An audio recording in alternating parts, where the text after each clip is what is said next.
Because you can't go to a football match, today I'm going to cook my ultimate football snacks. Spicy filling with lots of cheese wrapped in puff pastry, baked to golden perfection. This is going to taste great.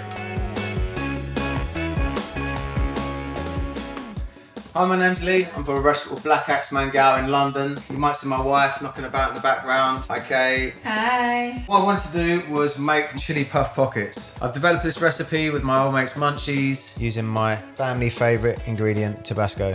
For me, the pies don't quite hit the mark when I go to a football match. They're a bit bland. This tastes much better. Every chili, in my opinion, needs onions. I can't remember the last time I diced an onion. Is that knife even going to go in?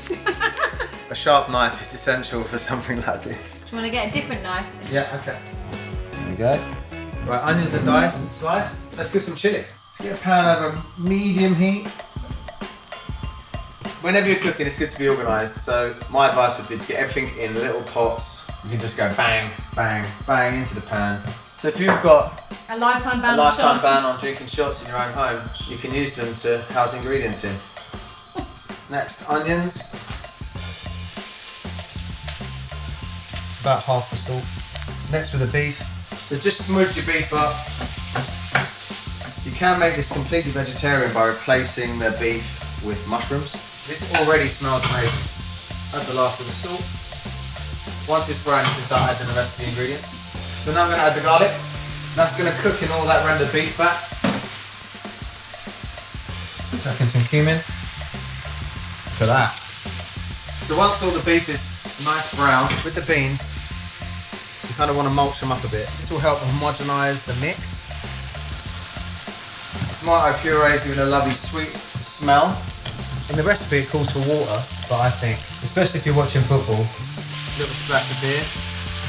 All the things I crave generally, but especially on match days, spice and beer.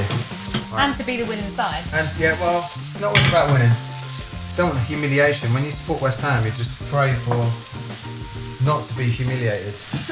No, I'm only joking. Edit that out. Now, this would be the ultimate thing to eat at half time. Because it can get quite cold in the terraces, so this is going to warm you from within. So a nice warmth from Tabasco. And it doesn't have to be a football match, although I'm not sure how well this would go down at a tennis match. Not really strawberries and cream. I like to give my chilies a decent kick, so Tabasco, nice big tablespoon and a couple of dashes for luck. Tabasco definitely punctuates all the things I want to emphasise in a chili. A bit of acidity, which when you've got lots of rich beef, lots of cheese going on, is essential basically. So turn the heat down, let it cook for another 4 or 5 minutes, and then you want to take it off the heat and allow it to cool. You want to leave that somewhere to chill down, because if you put it in when it's too hot, it's going to melt the puff pastry. Now it's time to transform the chili into some spicy, puffy pockets. Just going to add a little flour. Don't want to go crazy with the flour. Flip that over. So we're going to cut this into 6 equal sizes. I'm using shop ball puff pastry today because, quite frankly, I can't be asked to make puff pastry. Just transfer to a chopping board with a bit of parchment paper on it. Another bit of light flouring. Just extend the pastry a little bit in each direction to accommodate more filling. Use a sensible size rolling pin if you're doing this at home. Jesus Christ. Saw it in half.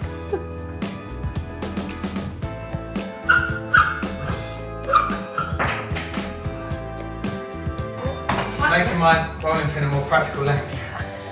Ah. You're crazy. The ease, look at that. On the recipe we should include 1 normal size rolling pin. If not, bring a saw. Frame it with a bit of egg wash. This will help the puff pastry stick together. When I developed the recipe for this, I asked my neighbour Neil. He actually mentioned about being able to eat something with one hand. You see some people, they're trying to eat their pie with a knife and fork whilst holding a pint in between their legs, and it's just a bit awkward, you know what I mean? So if you can hold something in one hand, you can eat, drink.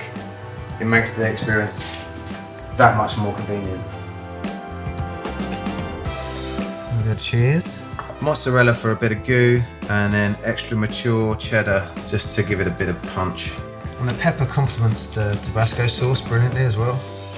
Make a little pillow. Before you fold this over, make sure all your edges are clear of debris like cheese. Did you get that? Debris. And then you crimp.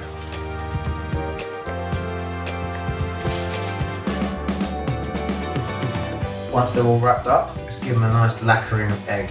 I'll give the lovely golden finish on the puff pastry. Before the egg wash dries up too much, I'll add some sesame. Add a nice bit of crunch, bit of texture, bit of flavour.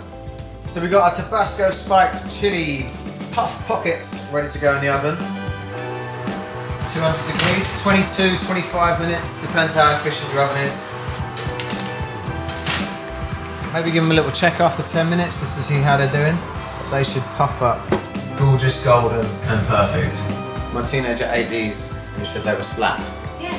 He's gonna hate me for saying that now. Righty ho. Look, all that lovely extra flavour you get from the imperfect ones. Mmm. Right, let's put the one-handed test to the test. Oh, punchy, spicy. Loads of lovely crispy pastry, or gooey cheese, unctuous chili. Smells divine. Now, the Tabasco comes through in this, but just for that little bit of extra kick. Mmm. That is what you want to eat at a football match. That and that. Well, sure, come on, Lee, tell us your other cheese jokes. What do you call cheese that doesn't belong to you? Nacho cheese. Nacho cheese. What did the cheese say when it looked in the mirror? Hello, me. Leave your cheese jokes in the comments below.